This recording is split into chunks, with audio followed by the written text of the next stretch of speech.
ഞങ്ങൾക്ക് അറിയേണ്ടത് അതവിടെ ജീവിച്ചിരിപ്പുണ്ടോ, അത് എന്തെങ്കിലും ഉണ്ടെങ്കിൽ അവന് ഭക്ഷണം കിട്ടുന്ന സ്ഥലമാണോ എന്നൊക്കെ, അല്ലെങ്കിൽ പുതിയതായിട്ട് ജീവിക്കുന്ന സ്ഥലത്തിൻ്റെ ഒരു അപ്ഡേഷൻ അല്ലെങ്കിൽ ഫോട്ടോ അല്ലെങ്കിൽ വീഡിയോ എന്തെങ്കിലും നമുക്ക് വേണം. അതിന് വേണ്ടിയാണ് ഞങ്ങൾ മുന്നോട്ട് പോകുന്നത്. ഞങ്ങൾ ഇവിടെ കൊണ്ട് അവസാനിപ്പിക്കുന്നില്ല. ഇപ്പം തന്നെ ഞങ്ങൾ അരിക്കൊമ്പന് വേണ്ടി ഞങ്ങൾ സുപ്രീം കോടതി ഇന്ത്യയിൽ കേസ് ഫയൽ ചെയ്തിട്ടുണ്ട്. അത് ഫയൽ സ്വീകരിച്ചിട്ടുണ്ട്. തണ്ണീർക്കൊമ്പന് വേണ്ടി ഇങ്ങ് തിരുവനന്തപുരത്ത് ഒരു പ്രതിഷേധം നടക്കുകയാണ്. ആ പ്രതിഷേധത്തിൻ്റെ വേദിയിലാണ് ഞാനുള്ളത്. തിരുവനന്തപുരത്തെ വനം വകുപ്പ് ആസ്ഥാനത്തിൻ്റെ മുൻപിലാണ് തണ്ണീർക്കൊമ്പന് നീതി ലഭിക്കണം, തണ്ണീർക്കൊമ്പൻ്റെ മരണത്തിന് ഉത്തരവാദികളായ ഉദ്യോഗസ്ഥർക്കെതിരെ നിയമ നടപടി സ്വീകരിക്കണം, അവരെ ശിക്ഷിക്കണം എന്നൊക്കെയുള്ള വിവിധ ആവശ്യങ്ങൾ ഉന്നയിച്ചുകൊണ്ട് നേച്ചർ ഫോർ ഫ്യൂച്ചർ എന്ന സംഘടനയുടെ നേതാക്കൾ അല്ലെങ്കിൽ പ്രവർത്തകർ ഈ പ്രതിഷേധവുമായി എത്തിയിരിക്കുന്ന ഈ പ്രതിഷേധത്തിന് പ്രതിഷേധം ഉദ്ഘാടനം ചെയ്ത് സംസാരിച്ചത് കേരളത്തിലെ പ്രശസ്ത പാമ്പ് വിദഗ്ധനായിട്ടുള്ള വാവ സുരേഷാണ്. അദ്ദേഹം നമ്മോടൊപ്പം ചേരുകയാണ്. ഇപ്പോൾ അരിക്കൊമ്പൻ ആദ്യം, ഇപ്പോൾ തണ്ണീർക്കൊമ്പൻ. എന്തുകൊണ്ടാണ് ഈ സമരവേദിയിലേക്ക് എത്താൻ തോന്നാനുള്ളൊരു കാരണം?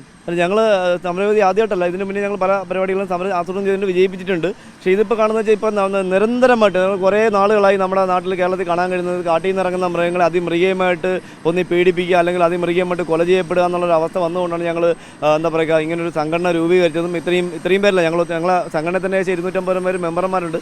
അതല്ലാതെ ഞങ്ങൾ വാട്സാപ്പ് ഗ്രൂപ്പിൽ 10,000-ലേറെ പേർക്കാരുണ്ട്. പിന്നെ അതിന് പുറത്ത് വിദേശ രാജ്യങ്ങളിലേക്ക് ഇരിക്കുന്ന ഒരുപാട് ലക്ഷക്കണക്കിന് ആൾക്കാർ നമ്മുടെ പിന്നിലുണ്ട്.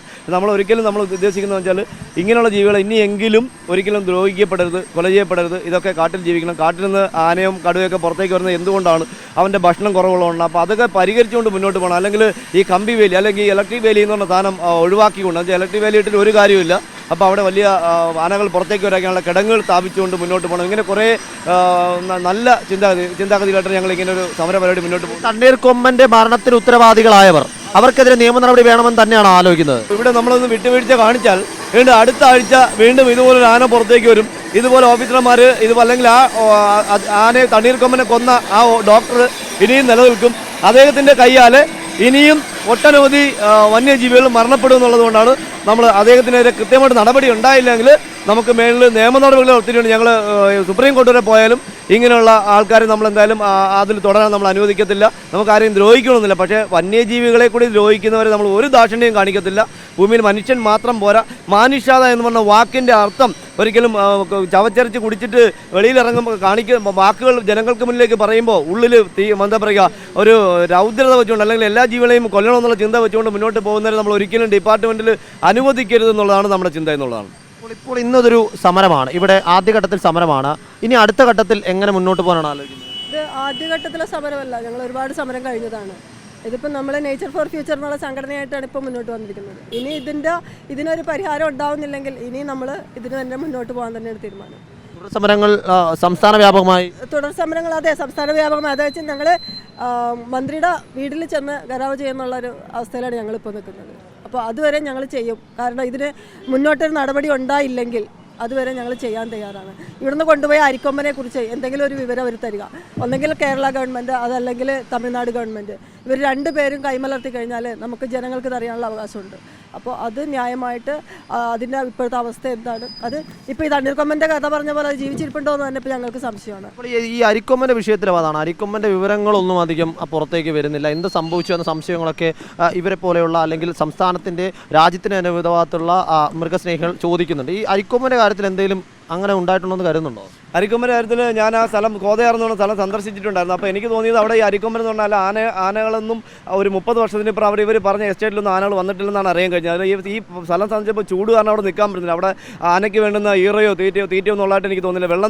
വെള്ളം പോലും ഉണ്ടായിട്ട് എനിക്ക് തോന്നി. ഞാൻ ഒരുപാട് എവിടെയൊക്കെ ആന റിലീസ് ചെയ്തു ആ ആനയ്ക്ക് പോകാനുള്ള സ്ഥലങ്ങളൊക്കെ ഞാൻ പോയതാണ്. അപ്പോൾ അവിടെയൊന്നും എനിക്ക് അതിന് ജീവിക്കാൻ പറ്റിയ സാഹചര്യമാണ്. ഇനി ആന ജീവിച്ചിരിപ്പുണ്ട്, അരിക്കൊമ്പനിൽ ആന ജീവിച്ചിരിപ്പുണ്ടോ എന്ന് ഞങ്ങൾക്ക് സംശയമുണ്ട്.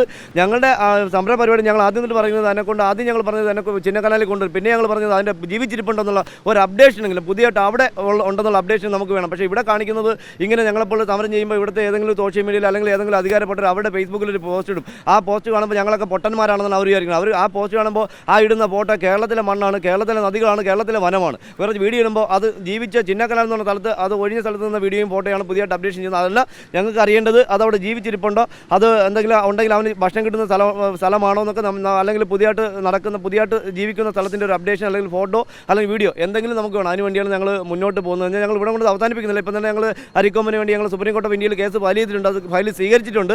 പിന്നെ പുറത്ത് പലരും ഇതിൻ്റെ പേരിൽ പല പണപ്പിരിവുകളും കാര്യങ്ങളൊക്കെ നടത്തിയിട്ടുണ്ട്. അപ്പോൾ അവരൊക്കെ ഇതിൻ്റെ പിന്നിൽ നിന്നുകൊണ്ട് അരിക്കൊമ്പനെ സേവ് ചെയ്യുന്നു എന്ന് പറഞ്ഞുകൊണ്ട് അവരെല്ലാം ഇതിനെതിരാണ് നിൽക്കുന്നത്. അവർ ചിലപ്പോൾ പറയുന്നുണ്ടെങ്കിൽ ഈ ഇടയ്ക്ക് പറയുന്നുണ്ടായിരുന്നു ഹൈക്കോടതി സുപ്രീം കോടതി ഓഫ് ഇന്ത്യ ഫയൽ സ്വീകരിച്ചില്ല. പക്ഷേ ഫയൽ സ്വീകരിച്ചിട്ടുണ്ടെന്നുള്ളത് കൂടി ഞങ്ങൾ നിങ്ങളെ ഓർമ്മിപ്പിക്കുകയാണ്. ഞങ്ങൾ നിയമ നടപടിയായിട്ട് മുന്നോട്ട് പോകാൻ യാതൊരു സംശയമില്ല. ജനങ്ങളെ ബുദ്ധിമുട്ടിപ്പിക്കാതെ നിയമ നടപടിയായിട്ട് മുന്നോട്ട് പോകണമെന്ന് ഞങ്ങളുടെ ആഗ്രഹം. അപ്പോൾ അത്തരത്തിൽ ഈ വിഷയത്തിൽ തണ്ണീർക്കൊമ്പന് നീതി ലഭിക്കണം, അരിക്കൊമ്പനെ തിരിച്ചു കൊണ്ടുവരണം, അരിക്കൊമ്പൻ എന്ത് സംഭവിച്ചു എന്ന കാര്യത്തിൽ വ്യക്തത വരുത്തണം എന്നൊക്കെയുള്ള വലിയ ആവശ്യങ്ങളും നിരവധി ആവശ്യങ്ങളുമാണ് ഇവർ മുന്നോട്ട് വെക്കുന്നത്. അതിൽ തീരുമാനമായില്ലെങ്കിൽ ആ നിയമ നടപടിയുമായി മുന്നോട്ട് പോകുമെന്ന കാര്യം കൂടി ഇവർ സൂചിപ്പിക്കുന്നുണ്ട്. ക്യാമറ പേഴ്സൺ സിജോ സുധാകരനൊപ്പം ഗോപാൽ ശീലാസനൽ, മീഡിയ 1, തിരുവനന്തപുരം.